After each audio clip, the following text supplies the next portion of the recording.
दोस्तों आज की खबरें, इजराइल की सेना ने अपने बंधकों को छुड़ाने गया तब हमास की लड़ाकों ने उसे पकड़ लिया। आइए जानते हैं, आप लोग वीडियो पर बने रहे। सबसे पहले आप लोगों को इस रिपोर्ट की सबसे बड़ी खबर बता देता हूं, उसके बाद और खबरों पर बात करूंगा। सबसे बड़ी खबर यह है कि हमास के कैद में जो इजराइल के बंधक हैं उनको छुड़ाने गई इजराइल की सेना को ही हमास के लड़ाकों ने सुरंगों में बंधक बना दिया।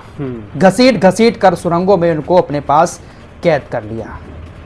जी हां, बाकायदा अल-कस्साम ब्रिगेड ने वीडियो जारी करते हुए दिखाया है कि उन्होंने किस तरह से इजरायली सैनिकों को घसीट घसीट के सुरंगों के अंदर ले जाकर कैद किया और उनके हथियारों को भी दिखाया, उनकी ड्रेस को भी दिखाया।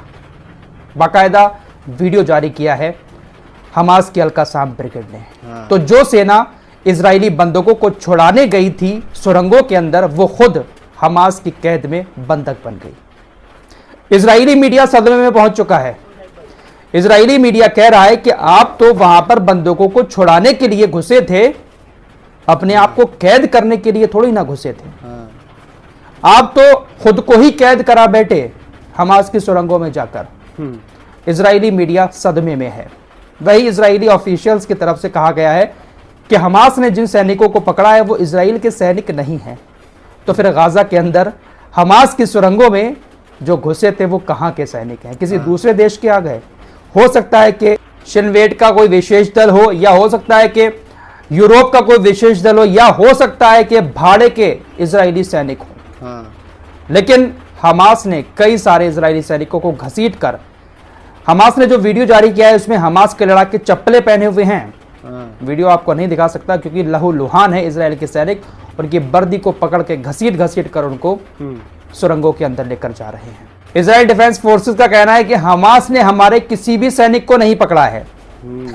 लेकिन हमास तस्वीरें जारी करके, वीडियो जारी करके उनके हथियारों को भी दिखा रहा है, उनकी वर्दी को भी दिखा रहा है और खुद उनको घसीटते हुए भी दिखा रहा है। हमास ने जिन हथियारों को वीडियो में दिखाया है वो CZ Scorpion Evo, 9 millimetre calibre, एक साइलेंसर, इस तरह के कुछ हथियार हमास ने अपनी वीडियो में दिखाए हैं जो इजरायली सैनिकों के पास थे। लेकिन आपको पता ही है कि इजराइल कभी भी अपनी नाकामी तो दिखाता ही नहीं है। भले ही कितने सैनिक उसके मर जाएं, लेकिन इजराइल कभी भी उनको नहीं दिखाएगा। वहीं उत्तरी गाजा से भी कुछ खबरें आ रही हैं। उत्तरी गाजा की फील्ड रिपोर्ट से पता चलता है कि हमास ने इजरायली सैनिकों के ऊपर खतरनाक हमला किया, जिसमें तकरीबन 16 सैनिकों के मारे जाने की खबर आई है। तो गाजा के अंदर इजराइल के सैनिक लगातार मारे जा रहे हैं, यह हकीकत है। यही वजह है कि रोजाना तेल अवीव के अंदर यहूदी सड़कों पर निकलकर विरोध प्रदर्शन कर रहे हैं, नेतन्याहू के इस्तीफे की मांग कर रहे हैं। लगातार ये नारेबाजी की जा रही है कि आपके बस की बात नहीं है कि आप हमास को हराकर बंधकों को घर वापस ला सकें। लगातार विरोध प्रदर्शन हो रहे हैं इजराइल के अंदर यहूदियों की तरफ से। दोस्तों, हमास ने पहले भी बहुत सारे इजरायली सैनिकों को बंधक बनाया। अभी 2 दिन पहले ही मैंने आपको बताया था कि एक वीडियो पूरी दुनिया में फैलाया गया यूरोपीय मीडिया के द्वारा, इजराइल के द्वारा, कि देखिए हमास ने किस तरह से इजरायली महिला सैनिकों के साथ गलत काम किया है, उनको बंधक बनाया है। जबकि मैंने आपको बताया था कि ये वो यूनिट है जो बॉर्डर पर बहुत सारे बेगुनाह फिलिस्तीनियों को गोली मार देती है। इसी वजह से हमास के लोगों ने उनको बंधक बनाया था। अब देखिए इजराइल की ये महिला सैनिक हरकतें किस तरह की करती हैं। वैसे आपको याद होगा बहुत दिन पहले वो कुछ महिला सैनिकों का डांस करते हुए वीडियो वायरल हुआ था। गाजा में बम धमाके करने के बाद, लोगों को मारने के बाद किस तरह से इजराइल की महिला सैनिकें नाच रही थी, उनको भी हमास ने बंधक बना लिया था। ये महिला सैनिक है, इंस्टाग्राम पर पोस्ट करते हुए लिखती है कि उनका गांव जल जाए।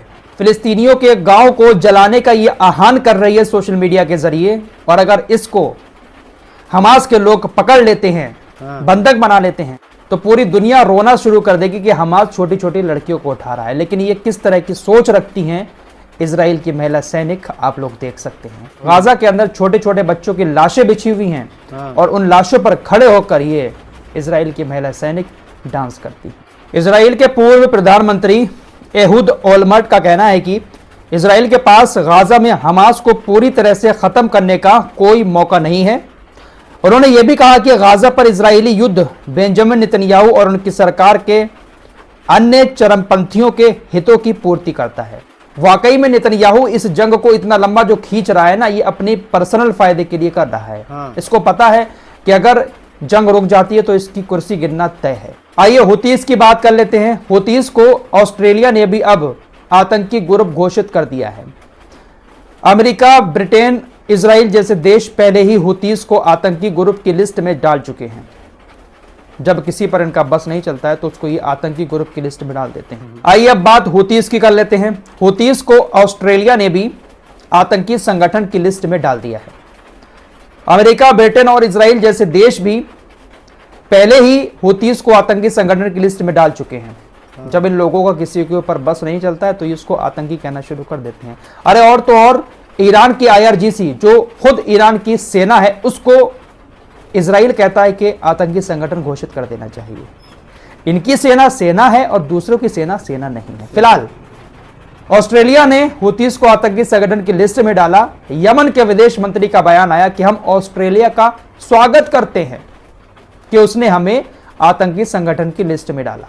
साथ ही साथ यमन के विदेश मंत्री ने कहा कि हम तमाम देशों से इस बात का आह्वान करते हैं कि वो देश भी हमें आतंकी संगठन की लिस्ट में डाल दें, हमें कोई फर्क नहीं पड़ेगा। हुतीस के नेता मोहम्मद अली अल हौती तो अमेरिका से पहले भी कई बार कह चुके हैं कि हम आपकी लिस्ट में कहां पर हैं, हमें इस बात का कोई फर्क नहीं पड़ता, हम अल्लाह की लिस्ट में अच्छा होना चाहते हैं। अमेरिका बार बार हुतीस से कहता है कि आप लाल सागर के अंदर हमले बंद कर दो, हम आपको आतंकी संगठन की लिस्ट से हटा देंगे। इस पर हुती जवाब देते हैं कि आपकी लिस्ट से हमें कोई फर्क नहीं पड़ता। कोई फर्क नहीं। यही बात विदेश मंत्री ने भी कही है सभी देशों से कि आप सभी देश करें, आगे आए और हमें आतंकी संगठन घोषित करें, हमें फर्क नहीं पड़ेगा। इजिप्ट के बॉर्डर पर 10 ट्रक खाने के भरे हुए काफी दिन से खड़े हुए थे, वो पूरी तरह से एक्सपायर हो गए। खाना एक्सपायर हो गया लेकिन गाजा के भूखे लोगों तक नहीं पहुंचने दिया इजराइल ने, जिसके बाद ट्रक से उस खाने को निकालकर इजिप्ट के बॉर्डर पर ही खड्डों में फेंका गया। क्या कहूं मैं, कुछ समझ नहीं आता है। हमारे देश के कुछ मुसलमान किसी के ऊपर कितनी जल्दी भरोसा कर लेते हैं। थे हमारे देश में कुछ लोग, हैं आज भी, जो गाजा के नाम पर बहुत सारा चंदा करके ये दिखा रहे थे कि हम गाजा तक पहुंच चुके हैं, हम गाजा के अंदर घुसकर लोगों को खाना खिला रहे हैं, हमारी टीम गाजा में पहुंच चुकी है। हमारे देश के कुछ लोग थे और ऐसे लोगों को हमारे भोले भाले मुसलमान चंदा भी भर भर के देते हैं। ना इधर देखते हैं ना उधर देखते हैं, बस टोपी देख ली सर पर, चेहरे पर दाढ़ी देख ली, अल्लाह रसूल की थोड़ी सी बातें कर ली सामने वाले ने, और हमारे मुसलमान जो हैं वो उसको भर भर के चंदा देना शुरू कर देते हैं।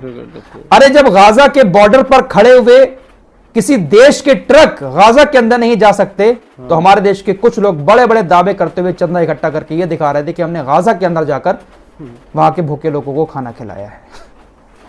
क्या कहूं मैं, ज्यादा बोलूंगा तो कुछ लोगों को बहुत ज्यादा बुरा लग जाएगा, इसलिए मैं खामोश रहता हूं। फिलहाल गाजा के बॉर्डर पर खड़े हुए ट्रकों में जो खाना भरा था वो पूरी तरह से सड़ गया, इसके बाद सबको खड्डों में फेंक दिया गया।